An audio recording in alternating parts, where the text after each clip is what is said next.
की गवर्नमेंट ने ये डिसाइड किया है कि हम उस मुकाबले को बॉयकॉट करेंगे जो 15 फरवरी को कोलंबो के मैदान पे होना है। थोड़ा सा कॉन्टेक्स्ट सेट करते हैं कि क्यों कोलंबो में हो रहा था। क्योंकि भारत ने पाकिस्तान जाने के लिए मना किया था चैंपियंस ट्रॉफी के लिए। उन्होंने आईसीसी को कहा था कि हम पाकिस्तान नहीं जाएंगे, हमारी सरकार ने मना किया। It is absolutely fine. तो हमें एक न्यूट्रल वेन्यू दिया जाए। आईसीसी ने कहा हम आपको न्यूट्रल वेन्यू देते हैं। तो पाकिस्तान ने उसके रेसिप्रोकल अंदाज में कहा कि हम भी नहीं जाएंगे इंडिया। क्यों जाएं हम, हमें भी आप एक न्यूट्रल वेन्यू दीजिए। भारत ने, वो आईसीसी ने कहा ओके फाइन यार, आप न्यूट्रल वेन्यू आप कोलंबो ले लो। तो हम आप कोलंबो में भारत से मैच खेल लो। अगर आप सेमीफाइनल में भारत के सामने आएंगे तो भी हम कोलंबो में मैच कराएंगे। अगर इंडिया पाकिस्तान का फाइनल हो जाता है तो हम तब भी वहीं कराएंगे। आप चिंता ना करें, आपको जो चाहिए आपको मिलना चाहिए। क्यों? क्योंकि हमने भारत को भी एक न्यूट्रल वेन्यू दिया था। इसमें कोई हिपोक्रेसी नहीं है, इसमें बेसिकली, और उसमें कोई डुअलिटी भी नहीं है। एक के साथ जो हुआ वही दूसरे के साथ हुआ, यानी कि कोई भेदभाव नहीं है।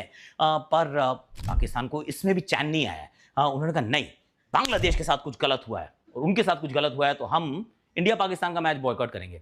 मैं पूरा वर्ल्ड कप बॉयकॉट कर दो ना, इंडिया पाकिस्तान को क्यों कर रहे हो बॉयकॉट? सिर्फ अगर आपको लग रहा है बांग्लादेश के साथ गलत हुआ है तो छोड़ दो, वर्ल्ड कप छोड़ो, घर जाओ अपने।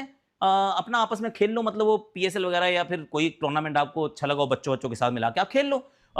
तो एक मैच बॉयकॉट करने से आपको क्या मिलेगा? और अगर एक कर रहे हो तो फिर कह दो हम इंडिया के साथ खेलेंगे नहीं, हम कहीं नहीं खेलेंगे, हमें एशिया कप भी नहीं खेलना चाहिए। तो क्यों खेले थे एशिया कप?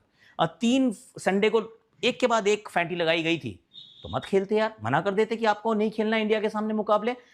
तब से लेकर अब तक क्या दुनिया बदल गई है। और अगर ऐसा ही है, ओके फाइन, बांग्लादेश का अभी अभी हुआ है और सडनली आपको याद आया कि बांग्लादेश पहले पाकिस्तान का हिस्सा था जो 1971 में एक नया देश बन गया था और 93,000 पीपल हैड सरेंडर्ड। अगर वो अभी एकदम से रियलाइजेशन हुई है तो फिर बुलावायों में मत खेलते ना। पाकिस्तान के लड़के भी तो आप ही के बच्चे हैं यार, उनको आपने कहा भारत के सामने खेल लो।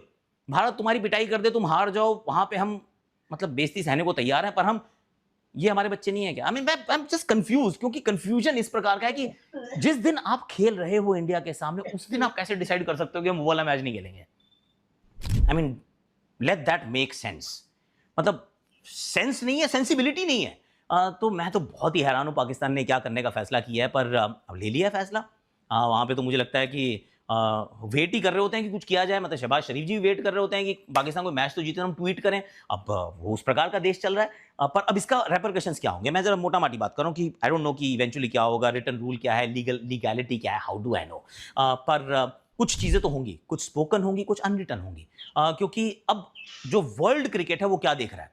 वो देख रहा है कि एक ये टीम है जिसकी एक लेजिटिमेट डिमांड थी कि पाकिस्तान ने कहा भारत हमारे पास नहीं आता, हम भी इनके पास नहीं जाएंगे। लेजिट डिमांड है, उस डिमांड को क्या माना गया? जी माना गया। तो अगर मान लिया गया तो फिर तुम्हारी